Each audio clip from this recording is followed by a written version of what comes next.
We are so excited from the Council of Elders to have the new incoming police chief, Johnny. We'll get this right, Jennings. Yes. He's from Tennessee, has a wife of 28 years, I think, and 3 sons. Yes. Twins, 19 years old, and then a 22-year-old. 22-year-old, yes. So he has his hands full. Yeah. We are going to have open forum here with the Council of Elders. Okay. You present your status, and then they're going to ask you questions. We're so glad to have you. Thank you so much. Thank you for sharing. It certainly is a pleasure to be here, and as I stated earlier, I said it's always nice to be invited and to have these open conversations. But as your next police chief, I think it's important to get you a little bit of information about who I am and what I stand for. And we mentioned earlier I'm from Tennessee, but I'm actually at this point, after being here almost 30 years, I say I'm from Charlotte, North Carolina. So Tennessee's where I grew up. My family, my dad was in the military for 21 years. Then he taught another 20-something years ROTC at my local high school. So I still have a little Tennessee blood in me, but I'm excited that I always loved Charlotte from the minute I moved here and still do. My family, you heard my 3 sons and my wife, they've been absolutely my rock and my what I drive to succeed for, and certainly appreciate them tolerating such a difficult career as a police officer. So that's just a little bit about me. Incoming, as I've been with the Charlotte Mecklenburg Police Department my entire career, 28 years going over. Actually, I was set to retire and was offered the position to become the next police chief, which I gladly accepted, and I'm excited about that. So with that, there's a lot of stuff going on right now, a lot of changes coming within police agencies across the country, well overdue. I'm excited. The more we look at it and the more we get through some of these very difficult times, I'm excited to see what's coming next. Because after a lot of the tempers have started to calm a little bit, I think what we're starting to see now is a lot of what's next. Where do we go from here? The voices have been heard, which is a shame. It took such a tragic incident for voices to be heard at this magnitude. But I think we finally got it to where things are going to change and changes are going to be made. So for me as the next police chief, to be able to step in and be a part of that is exciting, and I'm looking forward to it. And I hope by the time I leave, we can look back and say that we really started to turn the corner. It's not going to happen overnight. We're going to make mistakes until, as I've always said, as long as police officers are human, there are going to be some mistakes made. But what we need to do is learn from those. We need to respond quickly when things happen and when officers are out of line. I think that we have to be able to fairly and quickly respond to that. Officers throughout our department they want to be held accountable. They want to hold each other accountable. And that's my goal for the next steps within our police department, is that we have people that will step up, and when they see things that are not right or shouldn't occur, that we need officers stepping in and saying, let me get this, I've got it, you step back. Because we don't ever want to see tragic incidents like we've seen historically.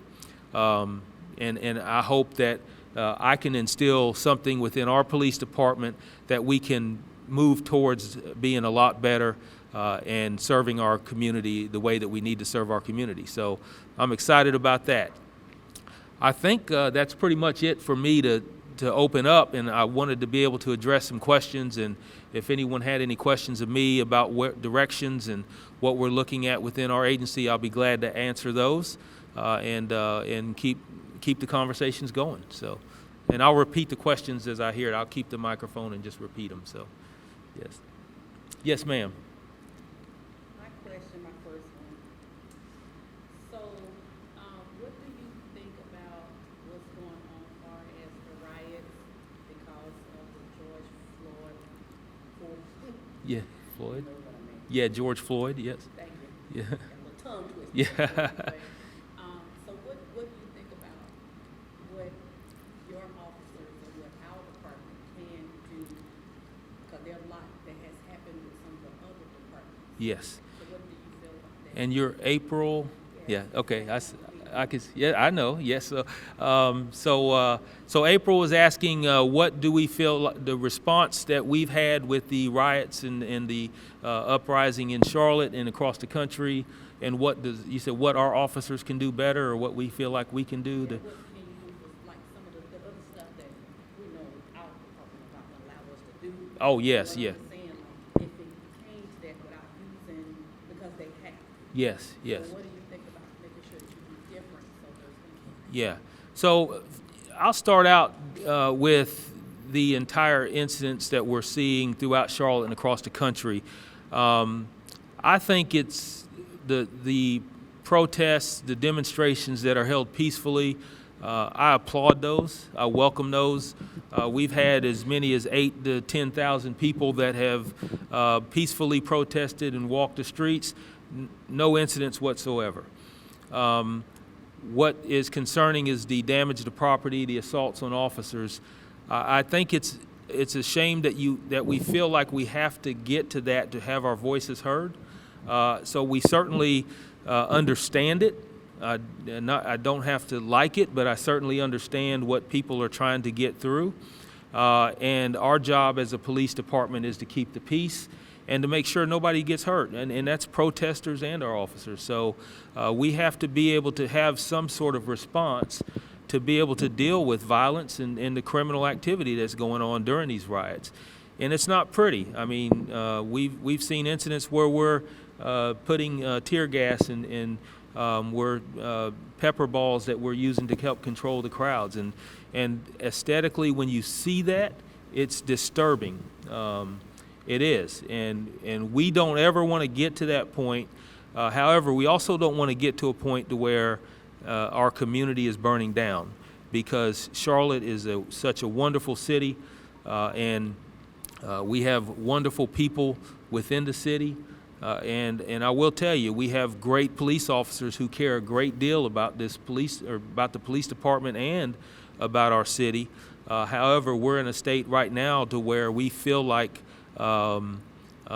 we are on an island, so to speak, but we certainly understand that with everything that's going on throughout the country, that we have to be able to keep the peace, but we also have to be able to continue some of the work that we do in the community, and that's going to be difficult at this time, particularly with COVID-19 and the uprising issues that we're seeing. So, yes, sir. A.W. Burgess. You're a black man first. Yes, sir. In your lifetime, have you ever been pulled over by a policeman? And if so, how did you feel? Yes, great question. So, Mr. Burgess is asking if, as a black man, have I been pulled over by the police, and how did I feel? Yes, and I have, and recently, as a couple of months ago, in another state, and really looked at. I'll put it this way: I had no reason that I felt to be pulled over, and I've never told this story except to my family. So I remember passing the officer. Next thing I know, his blue lights were in my rearview mirror. As far as how I felt, believe it or not, police officers, when they get pulled over, get the same heart racing going. They get the same feeling like, what's going on? What are we doing here? So having a gun in my vehicle, if you have a firearm in your vehicle, that's the first thing you need to let an officer know. So I immediately told him I have a firearm in my vehicle and I'm a police officer. And immediately the officer said, "Oh, well, you're okay," and he turns around. I didn't realize he had turned around. I was waiting for him to come up and tell me what I did wrong, to get my ID, write me a ticket, whatever. When I looked back in my rearview mirror, he was in his police car driving away. So that didn't hit me until after I left. I said, well, why did he pull? I stopped at a stop sign. I made a right turn. I wasn't speeding. And I saw him make eye contact with me. So what else am I supposed to think from that? And I'm probably the one that will call the racism card last, because I want to see the whole picture of what's going on. Was I speeding? I went back through everything that I had just done.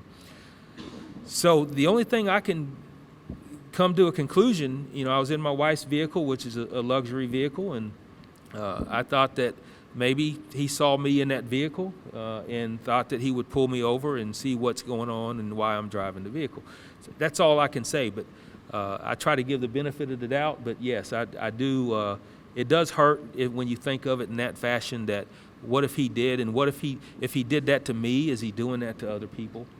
So it occurs out there, and I've been pulled over other times where I know that, hey, I was speeding a little bit. I always felt other people were speeding just as fast as I was, but you really want to look at the big picture of everything. And like I said, even police officers get nervous when they're pulled over. So as police officers, we have to understand that when we pull somebody over, that they are nervous, that there are some things that they may react a certain way just because they're nervous being around the police officer. So we have to be able to understand that. Right, and that was my point, is understanding the sensitivities of non-blacks to blacks. Yes. That is a critical aspect for people to, I think part of training should be that they really walk in the shoes of why blacks and brown folks feel that way, because there is a history, as we all know, and it's very scary. I mean, you could be as clean and have no records. I mean, heck, you were a policeman. Yep. But again, imagine if you had never said, "Hey, I'm a policeman." Exactly. I thought that have gone to? Exactly. I even thought that myself. If I wouldn't have said that hey, I'm a police officer, if he would have continued on his traffic stop and came to me, I wish he would have. I wish I'd never said nothing, because I wanted to know what the reason was. Right. Yeah. But I felt like I had to say something because I had a firearm in the car. Yes. So but I do want to. If I could go back and have that scenario play over again, I would. I wish I could catch him before he got in the car and ask him, what was the reason for you pulling me over, in a nice way. I mean, I wouldn't try to be smart or try to be hostile towards him, but in a nice way, just ask him, is there a reason you pulled me over? So I just say that because I think it's very curious that the Philandos of the world who died in answering that question and saying that they did have a firearm. Yes. So it's like it's a catch-22 for people, but I think it's got to be critical where all employees of the government see the George Floyd, but also the other cases that have played out on social media, where people really get an understanding. Because to me, it just comes down to, as you said earlier, intent. Does it really matter that you're a cop or not? Does it matter that you have a gun in the car or not? I think there has to be better training, situational training too. Yes. Because it's almost like the vest and the cameras don't even matter to certain people. But I think we just got to make sure, again, as you said earlier, keeping everybody accountable, because as we saw, there were other policemen, people sworn to uphold the law, who did not do anything. Yes. And I'll tell you, when I first saw the George Floyd incident, a good friend of mine who's not a police officer called me and said, that's not right what those officers did. You got to see what happened. And I said, well, what are you talking about? He said he had his knee on the back of this guy's neck and killed him. And my first response was, no, we wouldn't. Police officers wouldn't do that. I said, maybe he had it on the back of his shoulder blades or whatever. So he sent me the link to look at the video. The minute I looked at the video, I was devastated. I mean, it was so hard to watch. I called him back immediately and I said, that's not right. When we're not trained, this guy was on his neck for 8 minutes, knowing that, and it wasn't the back of his neck, it was the side of his neck where he's shutting off the carotid artery or whatever, and he was Yeah, and it looked deliberate.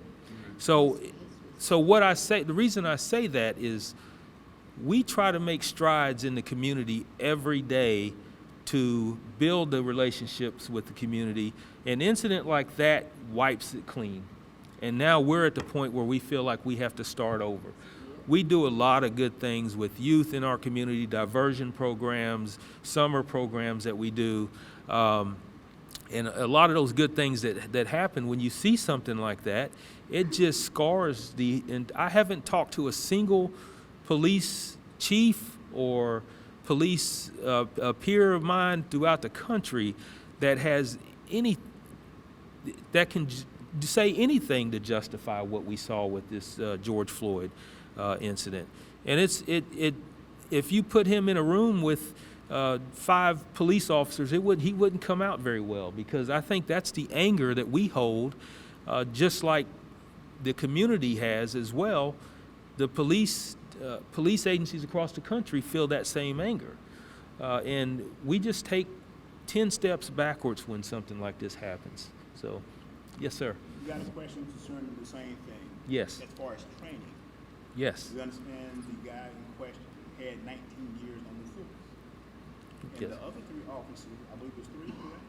Total 4? I think there were four additional, but I'm not And positive. all of them were basically within rookies, some of them less than 3 months.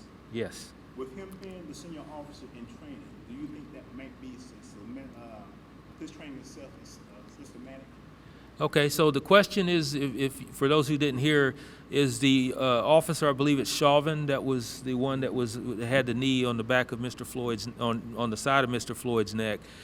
He had 19 years, and then some of the other officers were fairly new on the department. And the question is, being that difference in experience, is that systematic? I guess you're referring to, would they be afraid to step in because of his experience? Not afraid to step in, but he's showing them how it needs to be done. Gotcha. So is that learning? Yeah. So do those younger officers learn that behavior based on what some? You know what? I think so. I think so. I look back at my rookie career as early on as a police officer, and I remember wanting to learn from the older officers. Some of the things I've seen probably weren't right. Some of the things that I saw were great that helped me into my career. But I think what we have to find are officers who know within themselves what's right and wrong. Officers that can identify things that, you know what, this might be the culture, but it's not one that I'm going to follow. And that's how we make those changes, and that's how we switch things around, is getting the right people from the start. We always said, I think they still say it today, when I came out, it was, as a rookie police officer, you're the best trained officer on the streets, because you're fresh out of the academy and you know what you're supposed to do and what you're not supposed to do. Then you start learning the behaviors. You start learning the behaviors of shortcuts on taking reports, and how to make sure you get your lunch on time or get off on time, and how you treat people, because you watch other people do it, and you don't see accountability on those things, and you feel like at that point you begin to feel like it's okay, and that's the way we do it. And that is what needs to change throughout departments across the entire country. Yes, ma'am. Yeah. I'm sorry. Yeah, I think you had it earlier, so go ahead. My name is Terry Stokes. And Terry I Stokes, actually yes. wanted to piggyback on when you got stopped. Yes. This is a teachable moment that we can go forward. So what was your body language like when you saw the blue light? Where was your hands? Excellent question. So Ms. Stokes wants to know what my body language was like and where were my hands during the traffic stop that I had. Every time I've been pulled over, I practice what I preach, because I tell my kids, I tell other people that when you get pulled over, your hands should be on the steering wheel. You should address the officer directly and look him in the face. And then if he asks you for your identification, your driver's license or anything, you tell him, it's in my pocket, I'm going to get it now, or it's in my glove box, I'm going to reach for it now. If you have a weapon in the car, that's the first thing that officer needs to know. So You have to, we have always said within our agency, you have to cooperate and allow us to communicate as well, because once that officer begins to communicate with you and you comply with what that officer's needs are to make sure, and again, you can always ask, can I ask why you pulled me over? I think that's a fair question. Some officers, I'm not going to lie, they get offended by that. They say, I'll tell you in a minute, or you don't need to know that right now. I think you do have a right to know why you've been pulled over. But if that officer won't tell you, you're not going to win by continuing that argument. Just do what, if the officer asks you to give you identification, give it to him. And then at the end of it all is when you have that ability to complain. And let me throw a little bit more in on that as well, because I know what people are thinking, that I complain and it never goes anywhere. As a complainant for an incident in Charlotte, you have the right to know what the outcome of that was. All right, you may not necessarily be able to get the entire corrective action that you put forth on the officer, but you have a right to know what happened to that case. So we take them very seriously in Charlotte. If there's, we have even a rule of conduct for rudeness. If I'm rude to you in any way, that's something that either is a learning experience for the officer or can be disciplinary action for that officer as well. So those cases are reviewed when you have a complaint. One of the first things we do is go look at the body-worn camera, and then we'll see if that officer was in violation of any of our rule of conducts or even any laws that were violated as well. So yeah.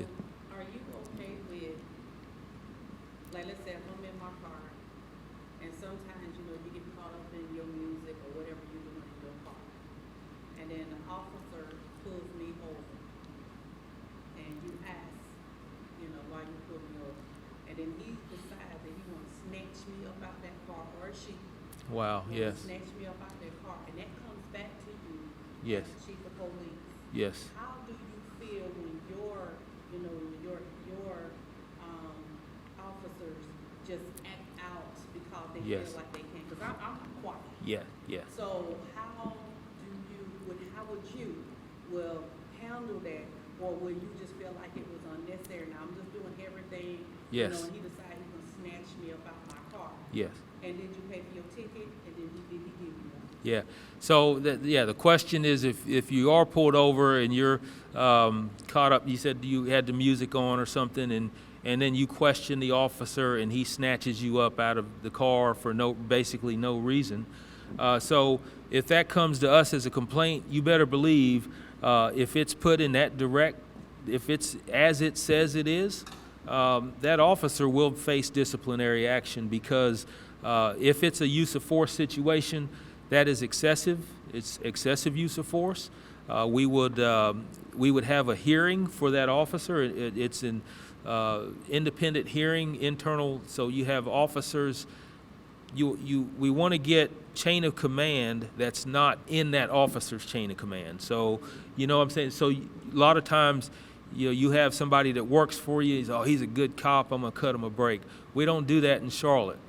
We get somebody independent of that officer's chain of command, and they come and sit in. They look at the body-worn cameras. They hear statements. You would give a statement, and they would listen to the officer's statement, and then we come to a conclusion that's based on all of the evidence that we have in front of us, just like you would hold a trial or something like that.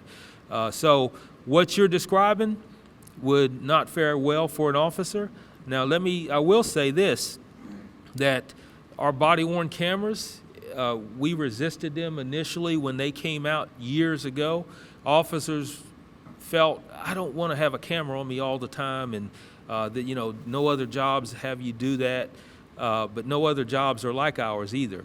But what we have found is more officers are actually cleared by these body-worn cameras, because there are allegations that you wouldn't believe come through, to where we watch the body-worn camera and we see that it is absolutely false and someone just making it up. So those are protective of the officers more than anything.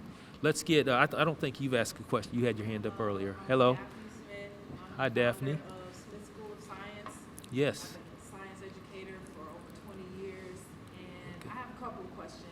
One, since Yes. I'm an advocate for our children, especially our young men, our boys, who have gone through my tutoring program. They either had to complete my tutoring program or go Yeah. to jail. Okay. So I immediately began to be a voice.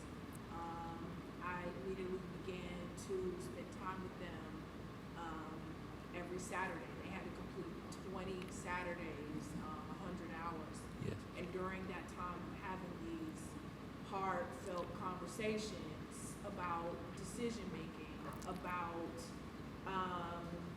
what actually got them there in the first place. And as I began to spend a lot of time with them, my job became more essential. My position as an educator is not just that classroom. It stems way past that. How do you welcome educators, community members to sit at the table and provide support, provide a bridge, so that these students and these young men, they're wonderful young men, brilliant, intelligent, creative, artistic, to keep from coming through those doors. Yes, yes. So that's great, and that's Daphne Smith was asking, how do we be more inclusive of people who are doing the good things like you're doing with the youth, and you know, her position is the kids have to go through her program, or the other option is to go to jail, and so she gets hands-on contact with those youths that get a second chance. And so first of all, I appreciate what you do, and I want to tell you that we need more people, more programs like that. The police department has different diversion programs, and there are things that we can do that we work together with a lot of different agencies that we put them through certain classes and certain things that they have to accomplish in order to complete their diversion program. But the first thing is we have to know that those programs are out there and that they exist, and that, you know, how we can utilize them through our agency. However, I will say that we have found throughout my 28 years of experience, the most successful programs are the ones that aren't run by the police department, and that the police department has to maintain and uphold them. And you know, we found that the ones that are successful are the ones that are started by the community and maintained by the community, and we're invited in rather than we invite other people in. So I encourage that. Invite us in. We have about, you know, close to 1,900 officers that are sworn. I'm sure we can find officers that can play a role in the things that you're doing, because you know, we've said for years, and Chief Putney kind of coined this phrase, that it's hard to hate up close. And I think a lot of people, when they see what's happened with the George Floyd incident and with other incidents across the country that just make your skin crawl on how people are treated by police, when you see that, there's just a broad stroke of this is how police officers are. You know, we talk about, you know, police officers don't know how to de-escalate. You know, and my response to that is, how do you know? You know, we de-escalate every day. It just doesn't make the newspaper. It doesn't make the news or CNN. But the ones that we don't, it looks and reflects poorly on the police department. So we have to be able to come to you, and you take one step forward, and we'll take two towards you. And what I'd like to see is agencies like that, rather than condemning us, invite us in so that you can get to know some of the people that work in our agency, because it only takes one or two. You can have 2,000 great police officers, 2 or 3 interactions, bad interactions, that people that spread the conception of policing that we don't want out there, can ruin a whole lot of good things that we do. question. My name Yes, is ma'am. Camille Steffens, and I Camille am Steffens, yes. founder of Locked Out Love, which is a prison program with the youth and also the adult prisons, federal and state.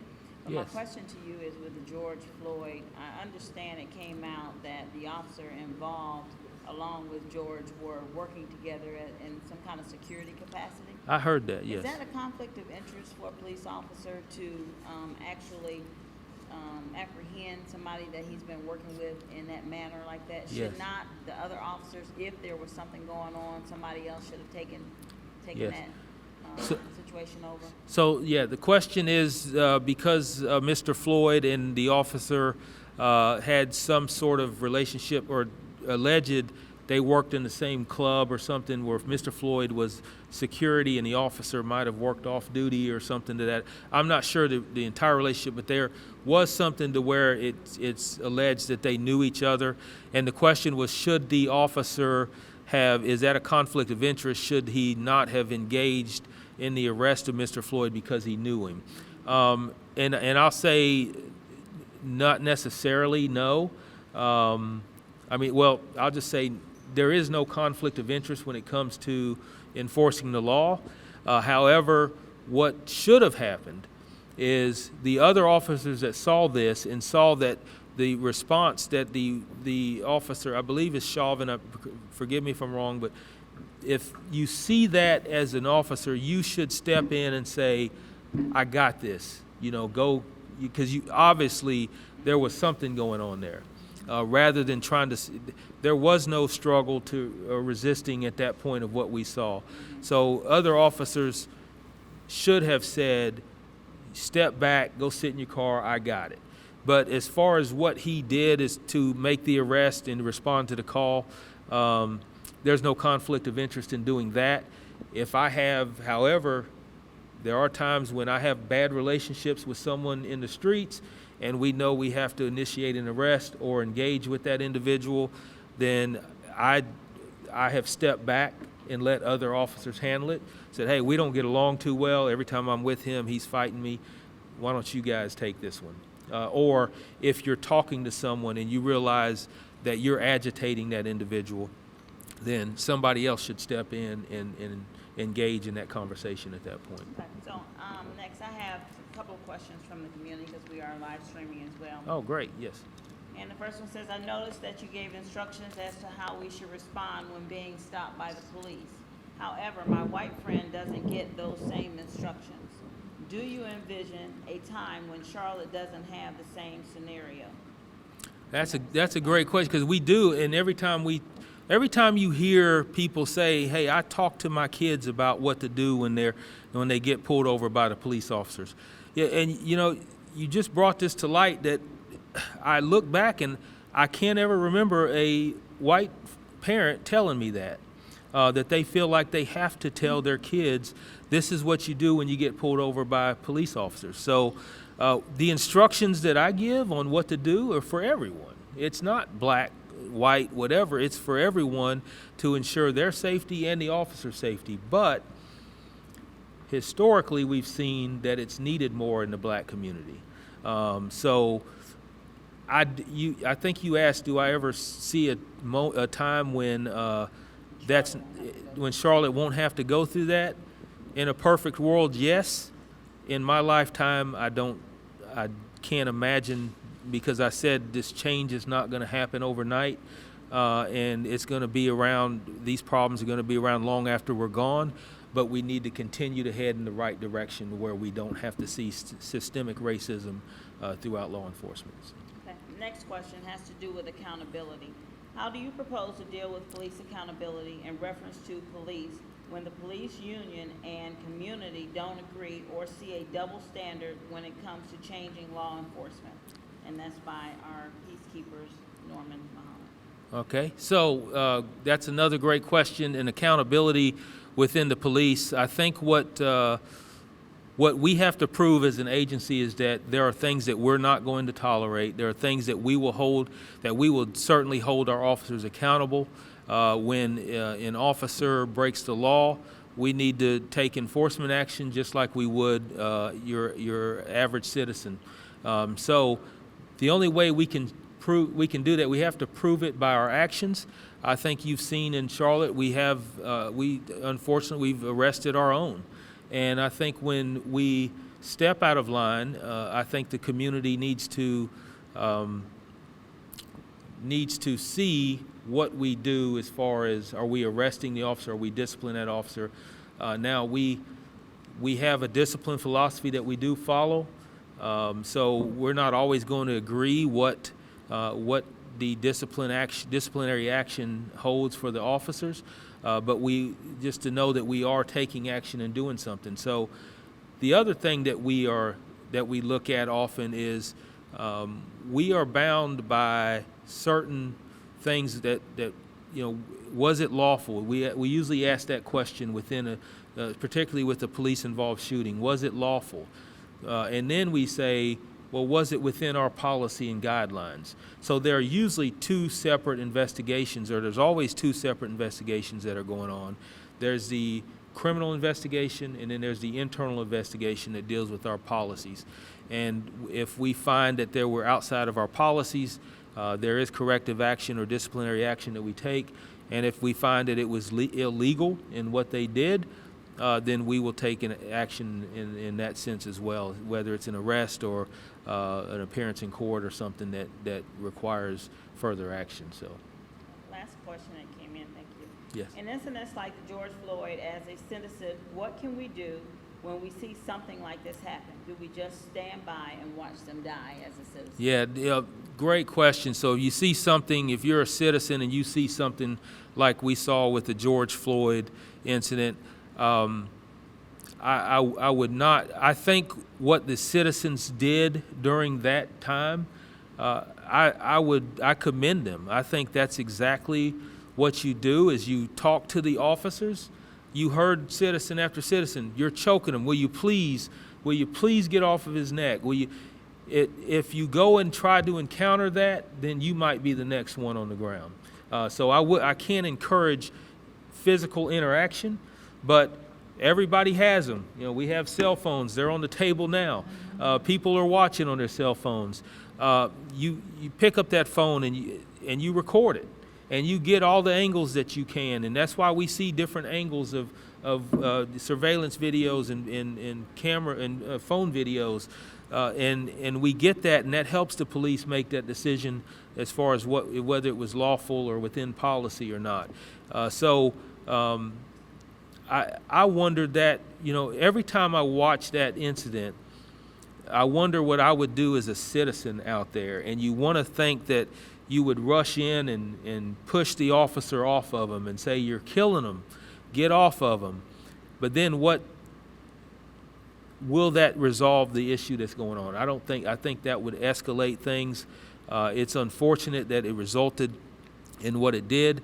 I think justice is inevitable in this situation because enough voices have been heard, and they continue to be heard. And I think that's where we have to go as an agency now. I have a question. Yes, ma'am. My name is Chevelle Jackson. Hi, Chevelle. Yes.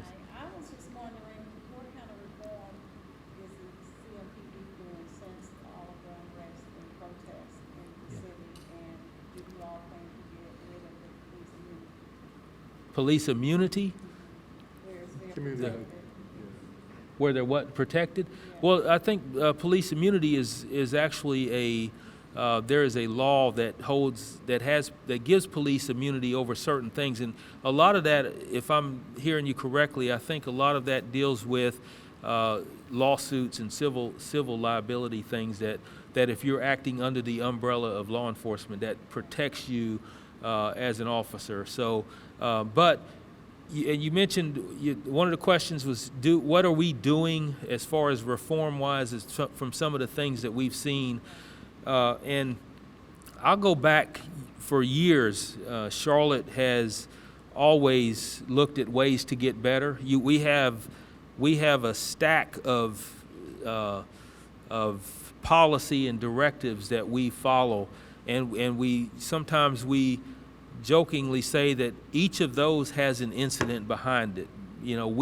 As soon as we saw the George Floyd incident, one of the first things we did was went back and say, well, what does our policy say about choking?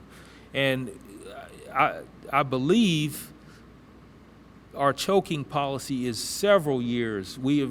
Unless there is a justification for deadly force, meaning if I'm going to choke you, that means there's something behind it that I can also shoot you for, because we are in a deadly force situation. So obviously that's not what we saw with the George Floyd case. So we went back and shored that up and said, are we covering everything we need to cover? Particularly even with the incidents with the rioting and the protest. What are some things that we can shore up? So I'll tell you, we've changed several policies, or a couple policies already, that we've looked at and said, we need to word this better. We need to make it more clear, not just for our officers, but for the community as well. There's also things that we have done even since 2016 when you look at de-escalation training, things that we've also looked at as far as implicit bias training, so that people can get to understand what are your biases that you have, and how do you not, everyone has implicit biases, and that's just common human nature. But when I start to inflect those biases in me doing my job, that's where it becomes a problem. When I say that those biases influence how I respond to somebody or relate to somebody. So our training gears our officers towards, how do we not let that be reflective on our job? Now, is it perfect? We can train all day. We have 1,900 officers. It takes about a certain training, if you're looking at it, it'll take us a year and a half. If we say we're going to throw this training and require it for all of our officers, then we also have to realize that we're taking officers off the streets, and we're spending a year and a half just to get through that first cycle of that training. We've also, like, crisis intervention training is a 40-hour course that we take officers off the streets for a full week, so that they can learn to deal with people under mental health crisis and how to better bring those levels down to where we can deal with it, and how to de-escalate those situations. So we love to talk about training and doing training. At some point, though, you have to realize that the officers have to be able to do their jobs in the streets as well. So I'll get to you. Go ahead. Either one. Yeah. I got two questions. Yes, sir. One question is, during the police stop, when do probable cause start, and when does it end? Gotcha. And the next step after that. Okay, so the question is, during a traffic stop, when does probable cause start and when does it end? And the best way probably to answer that is through some examples. If I pull you over for speeding, or if I pull you over because you match the description of a vehicle that's been involved in a crime, that's what we call reasonable suspicion, right? So I can pull you over for reasonable suspicion and to further an investigation. Once I figure out that you are not involved in a certain crime and my reasonable suspicion is gone, I have to let you know that you're free to go, and that there's no more detention at that point. So probable cause will come when I have beyond a reasonable doubt evidence that there is that you've committed a crime, or there is something of criminal nature in your vehicle. If I see drugs laying on the front seat, or if I have a strong odor of marijuana coming from the vehicle, then you start turning into something from reasonable suspicion to probable cause.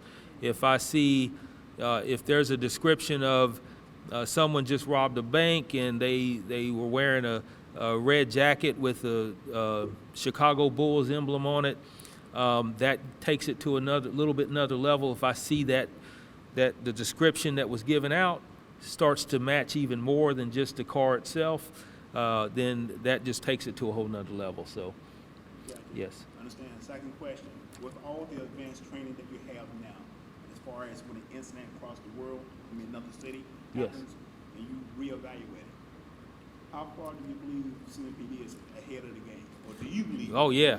Oh, great. I thank you for asking that. So we're looking at when we reevaluate our policies and things that we deal with, and we see something that happens across the nation, and we look at those policies again, how far ahead of the game is CMPD? I would argue that we're well ahead of the game. We require every one of our policies to be reviewed at least every 3 years.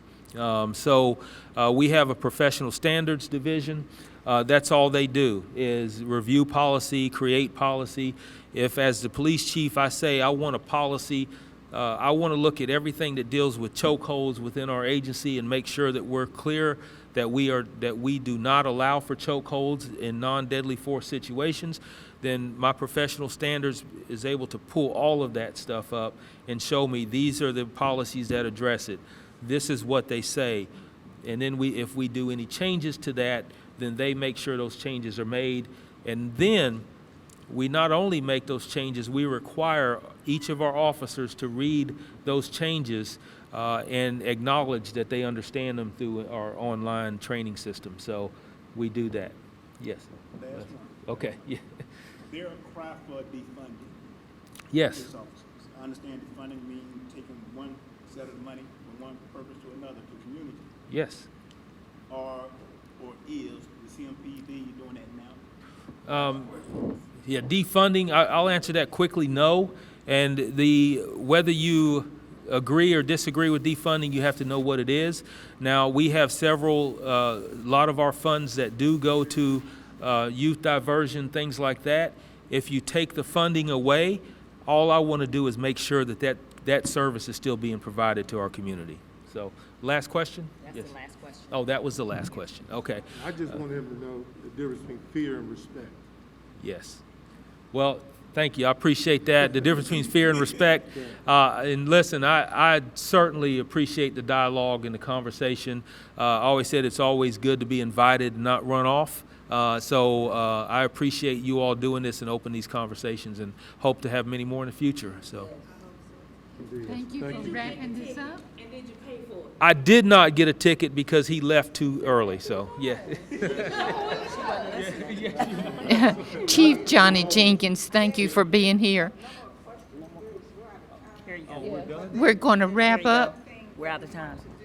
That's what I was trying to do. My mom, you said you from Tennessee? Tennessee, yes, ma'am. My mom was in Mississippi.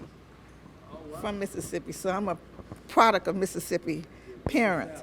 And my mom always said, whenever you want to have friends, you have to show yourself friendly. You've heard that, right? That's a Southern thing, right? So Mecklenburg Council of Elders are very appreciative because you've done just that.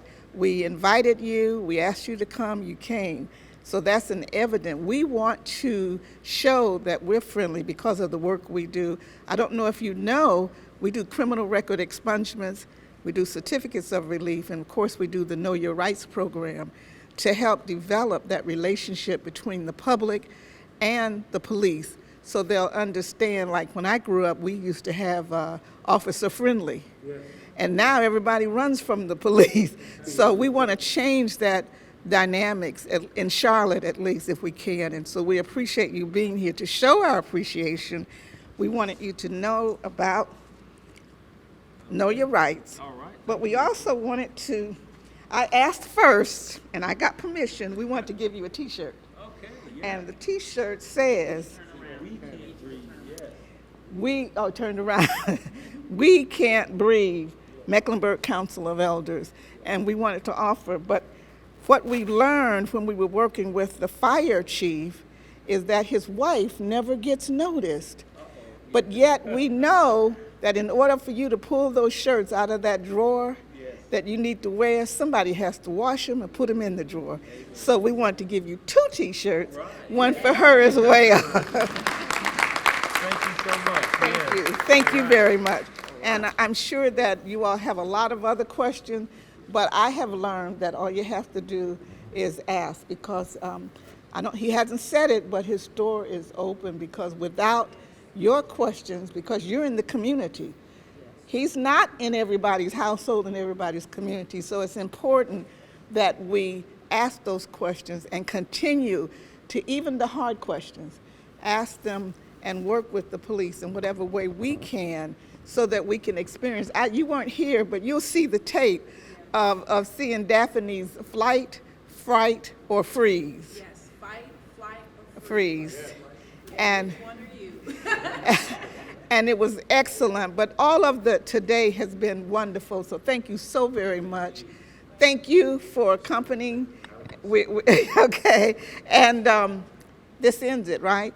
So if you all will just allow the chief to exit, and if you have cards, give him your card, you do that, or whatever necessary. And Beth, we're gonna give this mic back to you.